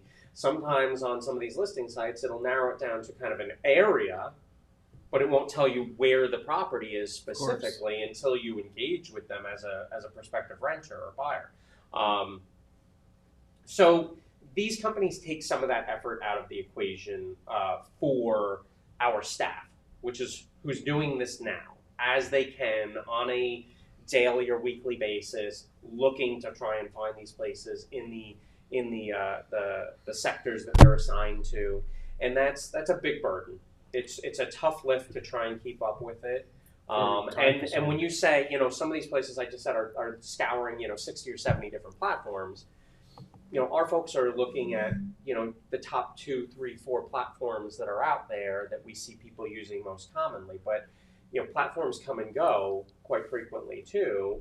The new best, a flashy, place to go and rent things on can pop up, and we might not know about it right away. So having a place that can kind of search a wider database, cast a broader net, look for these types of rentals that are either occurring without the benefit of a permit or are occurring in violation of some of our standards of renting would be very helpful to us. It's just something that I would like us to revisit and consider again. We haven't had that opportunity to have this conversation as the new board. I haven't had a chance to address all of you with this.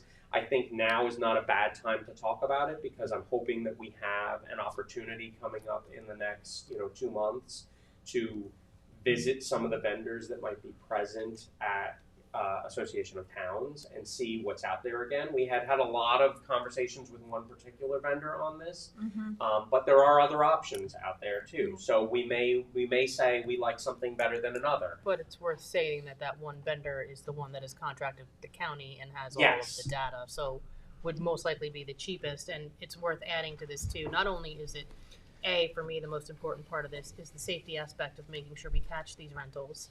2 is the income generated on the rental permit. And 3, we also had our sole assessor looked at this program for catching people who are basically qualified for enhanced star or star exemptions, but they're renting out the property and they're not living there.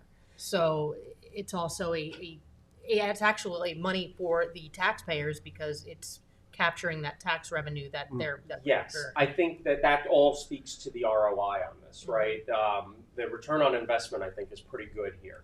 If you catch X number of properties that are renting without a permit and they come in and they get the permits, which the most important part of the permitting is not the revenue aspect of the permitting. That really kind of just covers what we do to go through that process.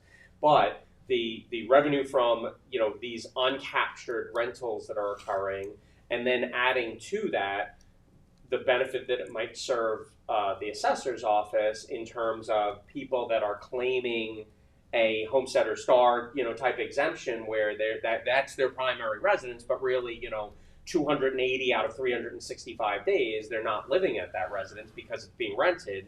Being able to document that with the use of something like this too is potentially helpful in accurately recovering any kind of taxes that aren't really coming in the right way too.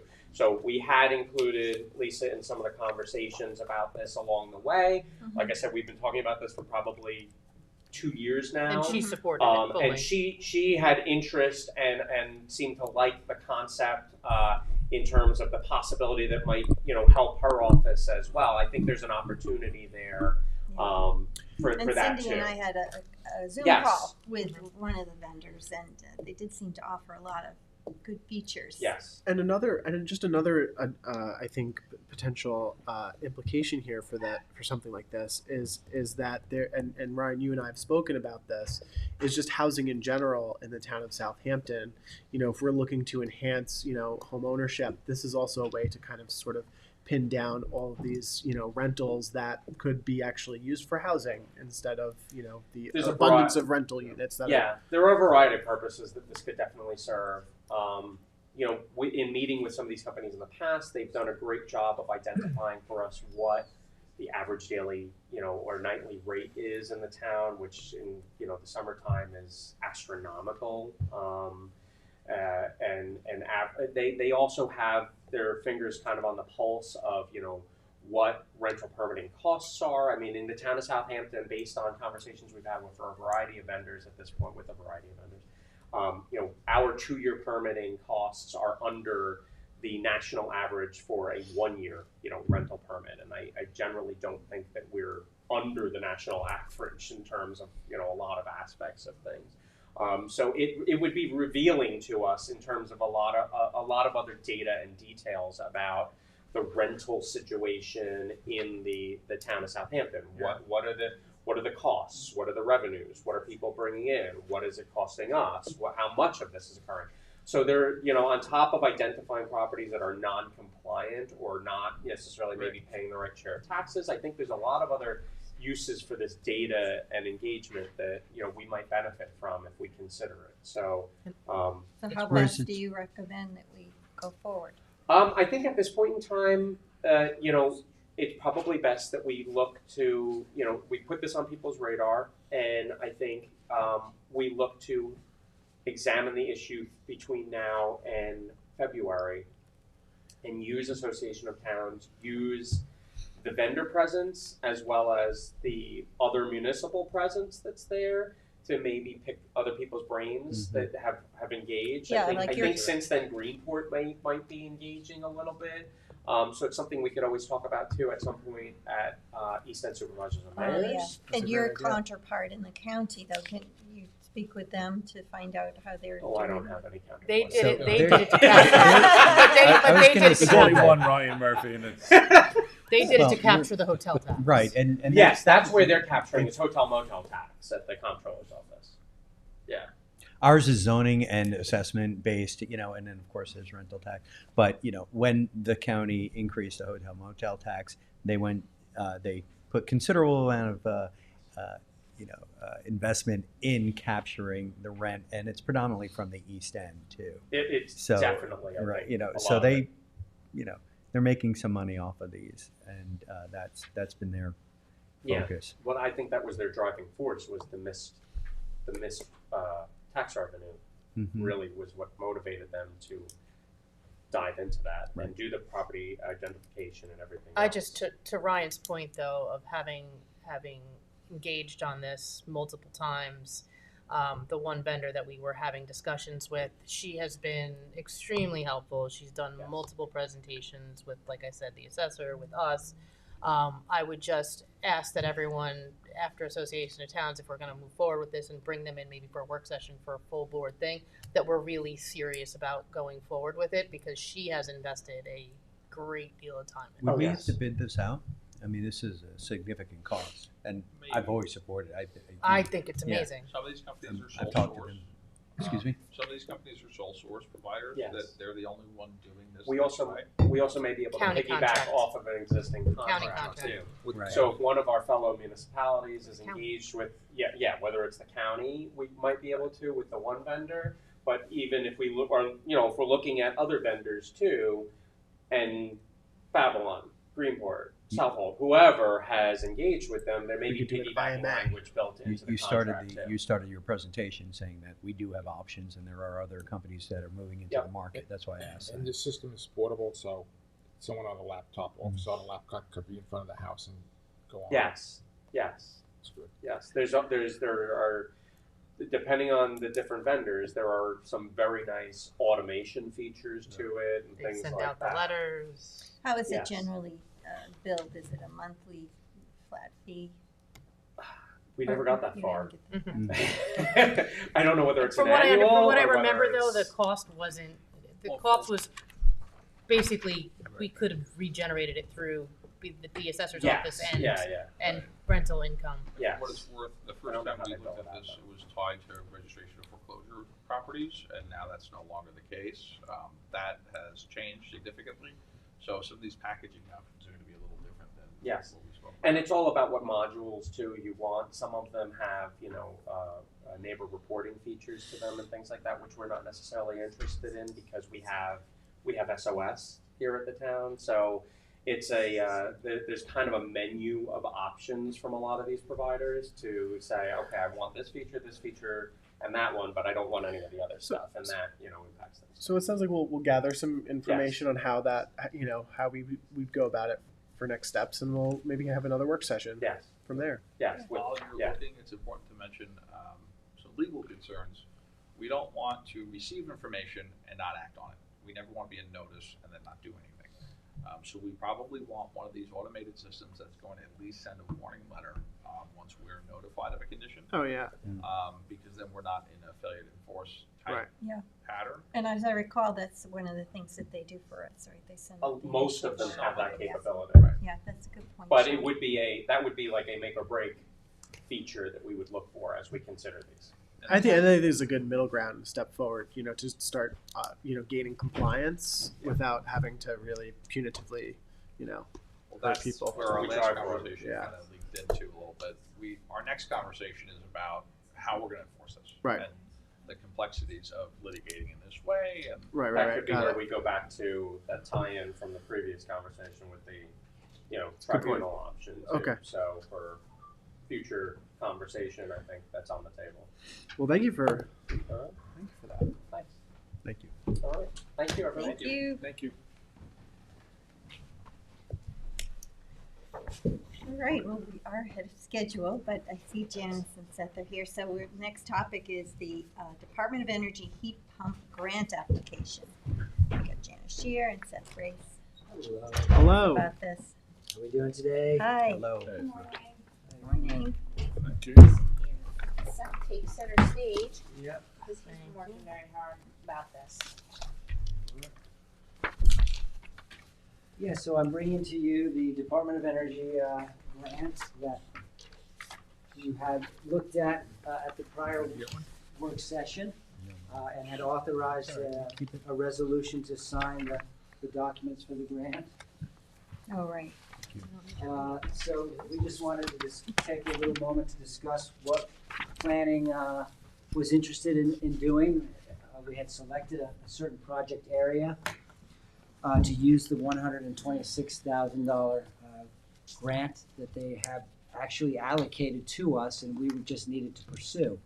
And Seth, can you also just explain too? This is a culmination not only from work that you've done in your department, but also the sustainability committee has also been working on to try to find ways, obviously to move residents off of fossil fuels and oil and propane gas generated energy.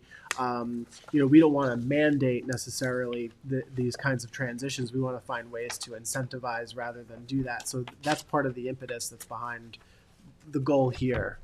I couldn't have said it better myself. Yes, we undertook 3 different strategies through the clean energy communities, with the guidance of the sustainability committee. We were doing community campaigns for solar. We were incentivizing the purchase or procurement of battery energy vehicles, and we were also looking at the green energy transition for the electrification of heating and cooling. That is something we had brought a contractor on to help us perform, which we did 2/3 of which, netting us $400,000 in grants. That last part, heating and cooling, was something that we weren't able to achieve. We were not able to achieve insofar as the grant money ran out because so many communities had done quite well. Yeah. This one came to light, this energy efficiency and conservation block grant came to light as a perfect way to feed into the one thing strategy we hadn't completed, which was the conversion of, like I say, heating and cooling to electrical heat pumps, in this case, air source heat pumps. So to be clear, this is from the U.S. Department of Energy, this money, they said, hey, we have this pot of money. Do you want to submit a letter of intent? Do you want to do something? Right. So who refuses that, was no match, right? So we said, Yeah. sure, let's send that letter of intent. Now is the part where we have to actually fill out the grant application. And what Yes. he's saying is we had an out-of-the-box strategy that we were gonna do from a different NYSERDA money that we didn't get to. So we're gonna put it over to this That's great. program and use it for that. So I just want to be clear as to who's what in that So case. would this be for new units or units already upgraded? No, yeah, so let it like. Yeah, so I get should into probably all stick that. to the script a little bit. Sorry, I didn't mean to- and- I just wanted to clear the. It's good. Is where this it's coming because we from. have the like 3-star or 4-star? Yeah, so rating? the Department of Energy, so people are seeing that we're doing really good work in there, you know, Yeah. like that ends up leveraging more opportunities, I think. Yeah, we achieved leadership on Long Island through the CEC, and we want to maintain that leadership by moving forward with other grants. And in this case, the Department of Energy gave us an opportunity to upgrade or retrofit residences from fossil burning heat source or heat sources to something like an air source heat pump. And it would be for disadvantaged community. We would like to take it That in would be that us. in that Okay, vein. yeah. Yes, we want to focus on disadvantaged communities, and we would be able to really leverage some of the existing incentives that are out there from PSEG, LI, and Suffolk County. If you'll see, I think on page the back, page 6 shows you what a typical mobile home. Sorry, I got my page numbers wrong. We don't. What they would pay to upgrade their system. And you can see there's a number of different incentives. 250 if you're a senior. PSE&G will be doing weatherization and basically encapsulating the building envelope so that it's sealed and well insulated. There's a number of different incentives, including electrical upgrades. So that would leave the individual with, well, I still have to spend maybe $215, maybe more. You know, these are round numbers. This is where we can come in with the DOE grant. We take it that final step. Those people will get this thing done for free, and we've used all those different incentives that are out there, and we can actually notify the public that those other incentives are available to them. And you're gonna help the people navigate through this? This would be Yeah, so part we of would be it. setting up a town That's good. program that does this. It's really That's good. the idea. It's a hand-holding and marketing strategy as well. And the administrative cost, it would be included in this. So we can- have to get a separate contract person to do this. Yes, Like we- can't the do it. Not DOE in-house. I mean, it'll allows manage for the it. grant money, Mhm. but we would get someone to do this work. So this, yeah, and I just want to say the subsidy is up to $2,000. Yeah, so it would that was de- the idea. So you get more people. You know, you'd have to put a cap on the subsidy, so that it would be. And it has to be already built units. It can't be like. These are, Yeah, we The are, idea we is are to target like retrofitting. mobile home Yeah, parks. That I mean, it typically can't be run a off like new mobile natural home. gas. Has to be one that's been there pre-existing. If we want to use the other incentives, these are all retrofits. These are Yeah. increasing the insulation, weatherization, and we wanted to really focus on the mobile homes because we want people with low to moderate incomes to also benefit from the green energy transition. It shouldn't just be the wealthier individuals who can put solar. This will save them money This monthly. that's the real Mhm. Is it driving cheaper force. to run a heat pump or an electric heat pump versus natural gas? Oh, yeah. Abs- Especially because yes. National Grid just got approval to raise their rates. So they're just going up. So And the as three- these rates increase the every three temp- year, it's become more and more I just difficult. back in the day when electric heat was like, Sure.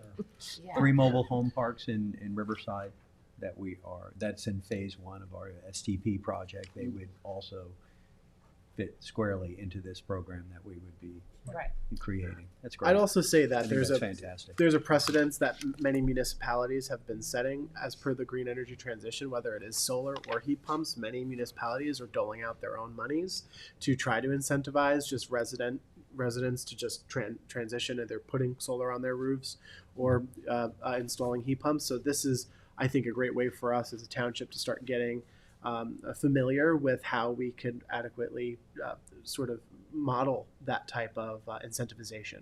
Absolutely. This is the beginning. It's a rather pilot project. Yeah. And if we can keep if this really works out well, we can You keep on going. keep going. Yeah. But that is the people seem to do think, myself included, that electricity is more expensive than Well, the other the heat alternative. pumps are really efficient. We're talking pennies on the dollar to the old electrical heating systems.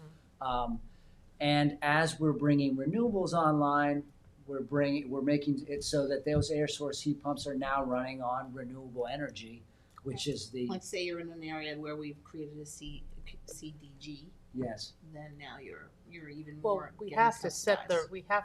the parameters of that program, that Solar.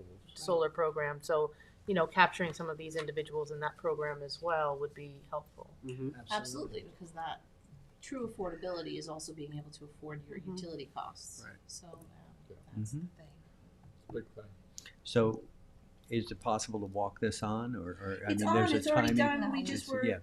wanting to make sure that we have, so when we had, a resolution 2024-1386, when you did the letter of intent, here's what the resolution said: authorize the supervisor to submit the U.S.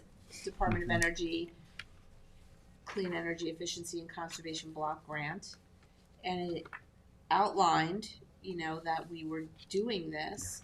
And then the resolved clause was that the supervisor is hereby authorized to submit the energy efficiency EECBG program application, and this resolution acts as a letter of commitment to allocate the money awarded by this grant. But now is all the paperwork that follows. So there was a lot of confusion and requests to make sure that everybody's all on board, understanding that we're going to apply. We basically got the money like earmarked for us. Yeah. Now we have to go, just like with the It's just a other formality. appropriations that we've had. Now we have to go through the formal applications. Those applications will end up on the supervisor's desk to sign. I believe this resolution gives that authorization, but we wanted to just come back and say, we're definitely, keen on doing this program. Going the right way. We're gonna go in this direction with the board's support. Admittedly, it was rushed. There's been quite a scramble to get some of these grants before they disappear. And quite honestly, it was CEC, the Clean Energy Communities, all those wonderful grants that we got from them. They told us we are closing up shop or we're running out of funds. So we were immediately scrambling to find a new source. And they may be going away for other reasons too. That's unfortunate.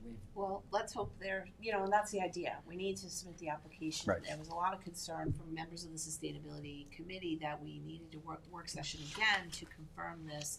We didn't think we did, but we, at your request and at others' requests, we're here before you to confirm that we are doing this. You're happy with this idea, and we'll go on from there.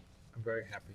I think it's a great step forward in helping us get into that model direction of incentivization, and this is all obviously applicant driven. So the person has to express interest that they want this, and I know that we are actively engaged in a community outreach effort that our sustainability committee and many others are also involved in that effort as well. And this is going to help satisfy that broader community engagement. My question about the affordability piece was simply because I just wanted to make sure that, this is very appealing and it's going to be great for people. I just wanted to make sure that we weren't giving them an option that in the long run was going to cost them more money, because at the time, if you have an option of replacing what you have and having to pay for it or getting something free, you're going to go with the free option, even though it may cost you more down the line. So, yeah, the intention would be to, but I'm happy to hear it's cheaper than. Yeah, I think that it's just so incredibly efficient that's what distinguishes it from the old electric heat that we've all Technology has experienced improved. here in the Hamptons. And you're also including the weatherproofing and all of that in with it. So. That is, yes. So we're looking at something that would cost the normal homeowner $30,000, and they're effectively getting it for free. And certainly we wouldn't want to push something that in the long run doesn't help them out. So we will make sure that that's So we'll be that's the saving case. money on their monthly costs, lowering our carbon footprint, and then the other program of the STP, hooking them up eventually and mitigating nitrogen from going into the Peconic estuary. Good work. Just a second, please. Yes. I guess $30,000 pays for a lot of electricity. Yeah. I'm just not clear on, so this is what the money we're getting, $126,000, and then you're gonna provide that to certain individuals? I mean, how Equipment do they rebates qualify? is so it's a voucher program. We're going to be partnering with PSEG LI to find, they have a list of, I think, 51 contractors that are involved in this. We will be outreaching and marketing to disadvantaged communities primarily, low and moderate within income. the line of the Justice 40, right? Exactly. That's Yes. That important. 40% of those monies would be allocated to low to moderate income per Justice 40. And these systems, they last, right? We're putting in capital systems, so to Councilwoman McNamara's comment about, $30,000 could buy a lot of electricity, it also produces significant amounts of carbon, which is what, theoretically, I think as humans we want to avoid, for the future. But also the capital programs are going to last far beyond, the costs that, we could probably, Right, I mean, spend it's on only electricity. 126,000, Right, so so I how mean, much it's is- not that much money, but it's the proof of concept. It's the Mhm. beginning of a pilot. It's enough for us to get underway. But our portion is 250 to 2,000, right? We We're don't- like No, the we end? don't have, This no is match. all, this No is a match. voucher program so that the We're just getting the contractor will money send the bill and using to the Department of Energy and they will reimburse the contractor for the equipment and the Which is labor really to good. And install. what's the general cost you're saying for So- the equipment and installation? So we have set the bounds at between 250 to 2,000 per individual. This would all come down to how much is their electric panel actually going to be able to take an air source heat pump. If not, they would probably need some extra help getting a new panel installed and the breakers Right, involved. like this money will go So- toward those items as well. What were you saying was $30,000? Well, that was if John Q. Public walked off the street and said, "I want to upgrade my mobile home to an air source." If they just heat want to pump," retrofit without and any retrofit, assistance. it would be $30,000 to do the weatherization, to do the upgrades to the electrical system, and to purchase and install the equipment. It would be around $30,000. Right, so we're partnering with PSEG, we're partnering with other entities who are giving away these things with a municipal partner, and we're working on, we're using this money to help upgrade their So why aren't weatherization and paneling, et they cetera. handling the administration of the program and we're just coming in at the end with that final dollar amount? They are. It is- We're tacking on some, and we're helping people be aware of these programs, helping people get signed up for these programs, and handling that. Oh, you're just delta saying in the cost. outreach and marketing. We're doing is the outreach and town. marketing and helping them get The equipment rebate equipment at the end, they rebates. are not doing that.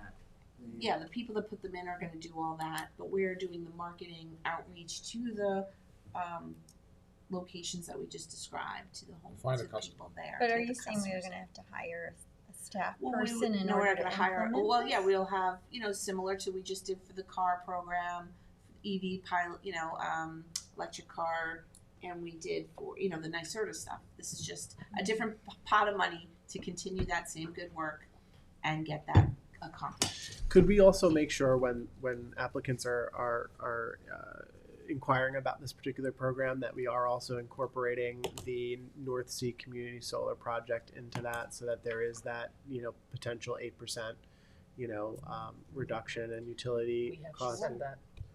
We have to set the parameters. I mean, it for doesn't who's have to be a eligible. mobile home park either. If someone in a small cottage in North Sea wants to do this, It is they're not limited. absolutely No, eligible. it is not. So we're That's not going to be limiting. the I'm just focus. saying as a pairing of trying to make sure Yes. that Absolutely. Yeah, and the more we we're doing kind of proof of concept, get all the subsidies and everything, and someone can retrofit, upgrade, and then we say, well, that worked well. Now let's go for more money, more places, and then we start saying, well, these are areas where we already know, we're putting solar in a sand mine over here, and this happens to be an environmental, area that we can now make a CDG out of it and give people rebates in that way. So it's sort of it keeps going. It doesn't stop. It just starts here, and if everyone likes the results, then we can move forward. Can this money be used to pay the consultant who's gonna help us with the marketing? There are parameters. I'm still trying to I would iron just out think- all the wrinkles. I would just think the contractors would do the outreach if this money is available for grants for There them to get is a for doing planning it. component to this that is part of the DOE grant monies. They understand you have to have outreach and marketing, and the numbers that I'd put together were again, the $250 to $2,000. That would, if you did 50 people, or again, it's all dependent on how much each individual used. But we were thinking it's $100,000 for all of that equipment rebates and to the individuals, and maybe I just set aside $20,000 as administration of this program. This is all in its infancy. And I believe this is why, like, the climate action plan suggested we hire somebody in the planning department to do all of these programs and things and oversee them. Right now, it's been us, but Yeah. mostly That would be more, great. I'm just thinking it's becoming a Hiring lot from somebody you in guys, that and if we position. continue to contract out for this stuff, it may pay to get somebody in-house to do it. It's true. I mean, Well, that's that what I'm would be saying. their So job, here's yeah. a proof of concept pilot little project. If we Yeah, get 50 let's see how it people, works. we're lucky. Let's see how this goes. But yeah, this all leads toward we're trying to cost save and create a kind of revolving fund of cost savings and grant leveraging. And it has to be owner, That benefits the owners the have to live there. residents. Yeah. It can't be like someone has 3 cottages or 3 trailers and wants it done. You have to income I'm not qualify. sure that we. But you have to income yeah, qualify. you have to income Yeah, qualify. PSEG has created an income qualification Through by Justice family Good. size. Again, just like the solar lottery, we're going to open it up to low and moderate income per this chart. That's where we want to start. And then at a certain point, we have to open it up to, we'll open it up to everyone as. Yeah, I You know, think one of it, the- one of there's the- just regular middle class, that may not be low income, but Right. may One of really the benefit from advantages of something a mobile home park is that their systems are nearly exactly the same. And their construction is very similar. I mean, so when you plan for one and you realize the cost, and how to install and, how the thing runs, then you can do 30 more, that's nearly exactly the same. Right. Yes. Makes sense. It's a good plan. Thank you for. We'll come back with an update Mhm. after we Yeah. launch this and see how this goes. Yeah, That we'll would be send great. in the Yeah. application, Send in the and fingers application. crossed, we are a little behind schedule. It closed on the 31st, on October 31st. We put our foot in the door and We put our foot in and the said, door please with wait the for us. letter of intent, and now Yeah. we're going forward Okay, with the good. grant application Yeah. itself. Okay, great. Keep my office informed. And any questions, feel free to. Do you have an extra one of this for the supervisor? I don't know. Yeah, take- oh, Is this no, it? No. Yeah, it's just the. I'm Here you go. sorry, I had that. Oh, I didn't. There we Okay, go. that Jeff. was Thank already you. adopted. Okay, good. I just was making sure that we didn't need This was something else. adopted already. That's what Thank we you. were Yes. concerned, but when I didn't read this, find it my sounds copy. to me like we're good. Yeah. Okay. very Yep. good. Thank you. Thank you. Thank you, So we guys. don't Coming need in any for further work action session. on the board's part. Thank you. Okay. Have a great day. You too. Thank you very much.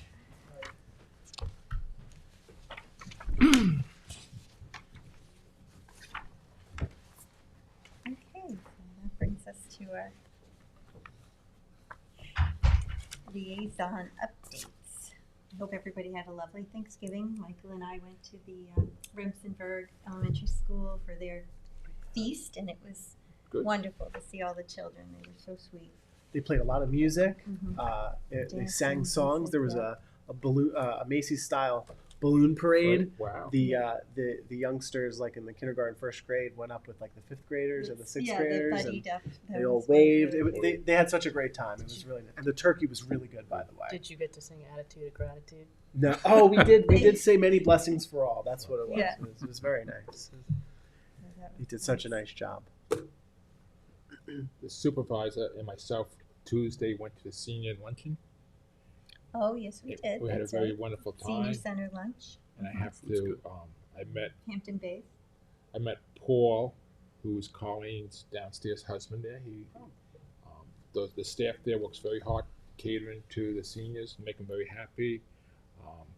I sat next to a lady, Wendy, who grew up in East Hampton and Montauk, and I actually told her I worked for Perry Dory for a couple of years, and she said her brother did for a few years, and I showed her some pictures of some fishing boats when I worked in Montauk, and she actually knew the dock and the boats, and she told me her experience when her and her father was out fishing the day the Pelican rolled over, and I said my father was actually down there picking up fish, and they used his truck to house some of the people in it, and had a very wonderful time. And also, I have to shout out to Ray that it's his birthday. I Oh. said I would. Oh, that's right, it was I his said I would birthday. mention that.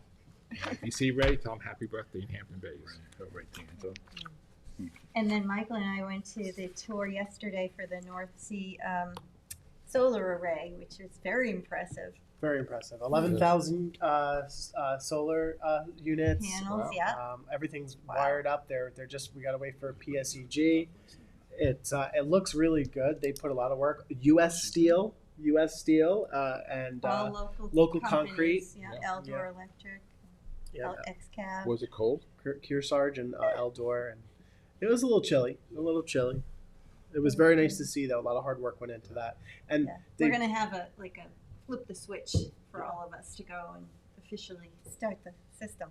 Oh, that's good. I'm impressed that they began the installations in what, October, and July. I'm sorry, June and it's finished in October. I'm sorry. Yeah, it's Yeah. pretty fast. Yeah. I would like to have actually Kearsarge come in and maybe do a work session on it for the community, because I know now that it's up and running, it's it's big and people have more questions. It was kind of like a abstract thought before, now it's something they can see, and I've been receiving some questions about it, so I think it'd be helpful to have them in and just go through the whole process of how it is, how how they met all the standards with the cap, and safety concerns and I think that's a good idea, and end of life stuff, just so people know. Yep. And just so you know too, and the community, if they are, and Bill, you know this, the next, I don't know when the North Sea CAC meeting is going to be held, but Frank Sapone and Lynn will be at the North Sea CAC meeting to discuss the project as well, just to It's sort of next go week. over the specifics, understand how like Meadow works with PSEG, and And I'll talk to Janice about putting it on a work session. yeah, that's great. Do you have any updates, Cindy?